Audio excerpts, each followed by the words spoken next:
사장에서 보면요. 1절에 사울의 아들 이스보셋은 아브넬이 헤브론에서 죽었다 함을 듣고 손에 맥이 풀렸고 온 이스라엘이 놀라니라 이렇게 합니다. 이스보셋이 의지하던 아브넬이 헤브론에서 죽었다는 그 소식은 이스보셋으로 봤을 때는 오른팔이 이제 떨어져 나간 것 같은 그런 느낌이겠죠. 그런데 2절을 봅니다. 사울의 아들 이스보셋에게 군 지휘관 두 사람이 있으니 한 사람의 이름은 바나요 한 사람의 이름은 레갑이라. 베냐민 족속 부에롯 사람 림몬의 아들들이었더라. 부에롯도 베냐민 지파에 속하였으니 그럽니다. 이게 지금 또 군 지휘관 두 사람이 있었는데 이 사람들이 무슨 짓을 하느냐면요. 세상에 이들이 이제 뭔가 전세가 다윗에게 기울고 있는 걸 딱 보면서 자기들 딴에는 머리를 굴린 거예요. 만약에 다윗이 쳐서 자기네들이 그래 되면은 완전 죽을 수도 있는데 힘쓰는 사람 죽일 수도 있잖아요. 그게 아니고 자기들이 아예 미리 투항해서 가면 굉장히 좀 대접받고 한 자리 할 수 있지 않을까 아마 그런 생각을 한 것 같아요.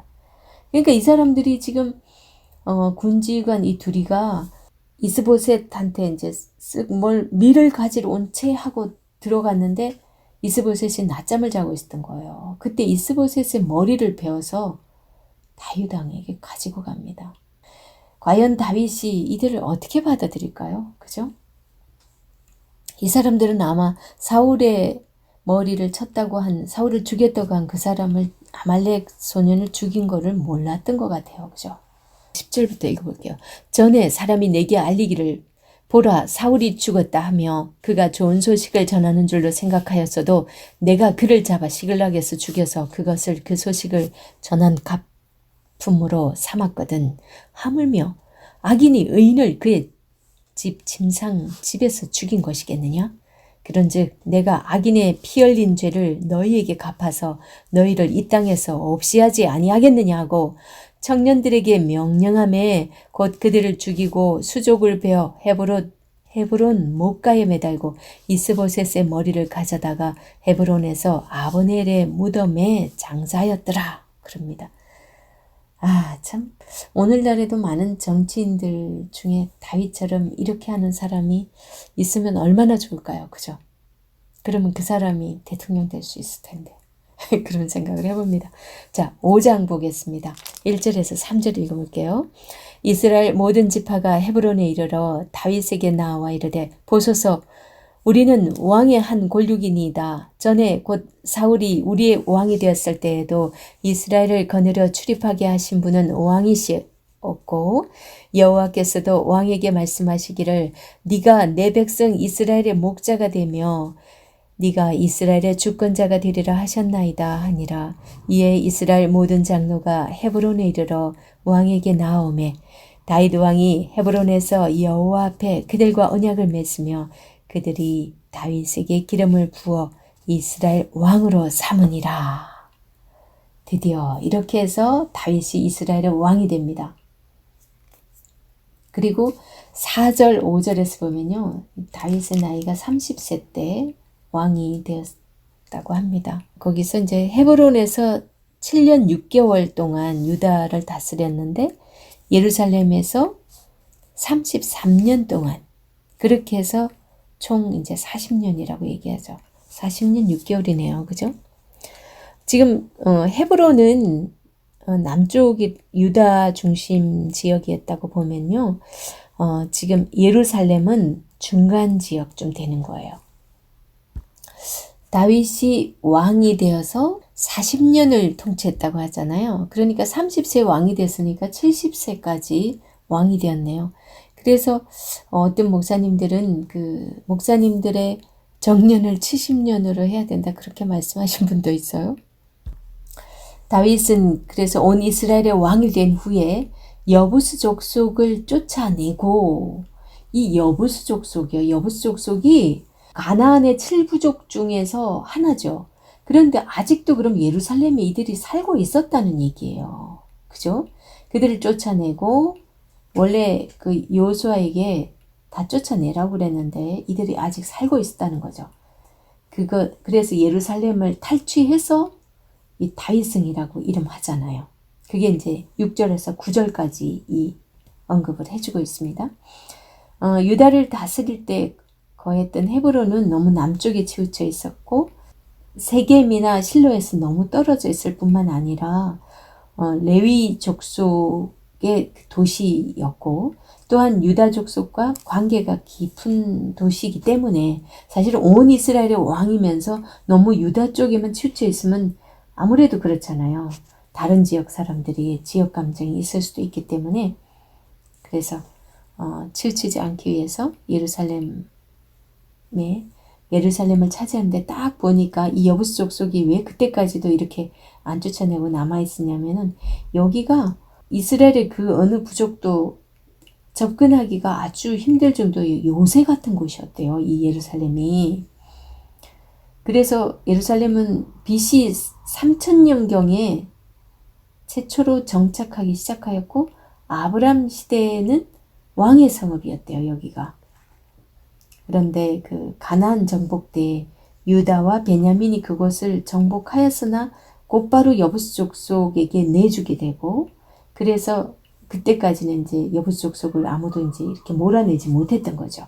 그때까지 있다가 다윗 때 이르러 가지고 다윗은 아주 교묘한 방도로 그 유서 깊었던 요새 같은 지역을 물론 하나님께서 다 지혜를 주셨겠죠. 그래서 그곳을 확 점거해서 다윗성으로 바꿉니다. 7절에 그렇게 나오죠. 다윗은 그 예루살렘을 정치적 중심지일 뿐 아니라 종교적 중심지로 세워갑니다. 그리고 이제 다윗이 딱 예루살렘에 이제 제대로 된 왕으로 딱 정착하고 나니까요. 누가 이렇게 인사를 오냐면요. 11절 12절 보면 두로왕 히람이 다윗에게 사절들과 백향목과 목수와 석수를 보내매 그들이 다윗을 위하여 집을 지으니 야 이런 걸 사람까지 보내갖고 집을 지어주는 거예요. 백향목으로. 대단하죠. 다윗이 여호와께서 자기를 세우사 이스라엘 왕으로 삼으신 것과 그의 백성 이스라엘을 위하여 그 나라를 높이신 것을 알았더라. 외국에 이 원래 두로가 무역이 성행하던 곳이라 굉장히 잘 사는 곳이거든요. 교만할 수 있는데 지금 다윗한테 잘 보이려고 이렇게까지 했어요. 그리고 13절에서 16절에는요. 다윗이 처첩들을 많이 두어서 아들, 딸이 생겨난 이야기를 언급하고 있습니다. 나중에 그 아들들이 싸움을 하게 되죠. 그 역시 하나님께서 왕이 하지 말아야 될 걸 언급을 해줬는데 그걸 지키지 않았던 그것에 대한 대가가 아닌가 생각합니다. 그리고 17절 이후로 다윗이 블레셋을 쳐서 이긴 이야기를 합니다. 17절 18절 읽어볼게요. 이스라엘이 다윗에게 기름을 부어 이스라엘 왕으로 삼았다 함을 블레셋 사람들이 듣고 블레셋 사람들이 다윗을 찾으러 다 올라오매 다윗이 듣고 요새로 나가니라. 블레셋 사람들이 이미 이르러 르바임 골짜기에 가득한지라. 이 블레셋이 아마 기가 막혔을 거예요. 결국은 미친 척까지 하고 그리고 시글락 공동체에서 블레셋 자기 땅에서 보호받아 가면서 거기까지 지내고 2번이나 거기 망명해서 갔었잖아요. 그러면서 뭐 그때는 한번 이스라엘과 싸울 뻔도 했던 그거 알지 않겠어요? 근데 이들이 이야 저 다윗 봐라. 얼마나 기가 막혔겠어요. 그러니까 지금 다윗이 왕이 됐다는 소리를 듣고 지금 이 사람들이 지금 치겠다고 올라온 거예요. 그러니까 다윗은 이제 하나님께 또 묻습니다. 그러니까 하나님이 또 올라가라고 합니다. 그래서 하나님께서 그들을 물을 흩으신 같이 흩었다고 합니다. 그래서 그곳을 바알브라심이라고 불렀다고 얘기를 하죠. 그리고 21절을 보면요. 블레셋 사람들이 그들의 우상을 버렸다라는 말이 있어요. 이 사람들은 자기들이 섬기는 우상을 이 전쟁에 들고 왔었나 봐요. 그죠? 그러니까 지고 이제 도망가면서 그걸 버리고 도망간 그런 모습들을 볼 수 있습니다. 얼마나 미신을 갖고 있는 것이 어리석은 미신을 의지하는 사람들이 어리석은지 그걸 알게 합니다. 그런데 그렇게 갔던 또 블레셋 사람들 다시 올라와요. 다시 올라왔지만 하나님께서 보기 좋게 그들을 또 치시죠. 그래서 게바에서 겟셀까지 이르렀다고 기록하고 있어요. 이게 22절에서 25절에 그렇게 기록하고 있는데요. 이게 게바에서 겟셀, 여기는요 블레셋의 팔레스타인 지배에 있어서 종지부를 찍게 되는 일입니다. 게바에서 겟셀, 여기는 다윗에 의해서 힘을 잃은 블레셋이 원래의 그 경계인 게바와 겟셀 그 안쪽으로 이제 위축되어서 들어가고 다시는 이스라엘에게 위협적인 존재가 되지 않은 거예요. 거기가 이제 딱 종지부 찍은 이제 경계선이 된다는 거죠. 그래서 예루살렘의 그 여부수 족속과 블레셋과 같이 약속의 땅 내부에 있는 이 사람들은 사실은 하나님께서 왜 여호수아에게 여호수아서에서 경계 지점을 알려주잖아요. 그랬는데 그 경계가 될 것은 모세에게 이미 신명기에서 얘기를 해줬어요. 그래서 그걸 다 차지했었어야 되는데 이들이 살금살금 자꾸 노력해가지고 안쪽으로 그 경계 안쪽으로 들어와 있었죠. 그것을 다윗이 완전히 다 몰아내는 그런 일을 이 5장에서 하게 됩니다. 이게 그래서 블레셋을 쳐서 이긴 이 부분은 경계를 다시 확 밀어내는 제대로 하나님이 말씀해 준 그 약속의 땅 그 경계로 되찾는 그런 일들을 우리는 볼 수 있습니다. 그냥 이거 읽을 때 그냥 뭐 그렇게 했구나 이렇게 할 게 아니라 게바와 겟셀 또 게바는 기본이기도 하고요. 이들이 자꾸 노력해서 들어오고 했었는데 그것입니다. 그 다음에 이제 그리고 당시 성막은 기브온에 있었고 법궤는 아미나답의 집에 있었는데 다윗은 그 법궤를 예루살렘으로 옮겨오고 싶어 하죠.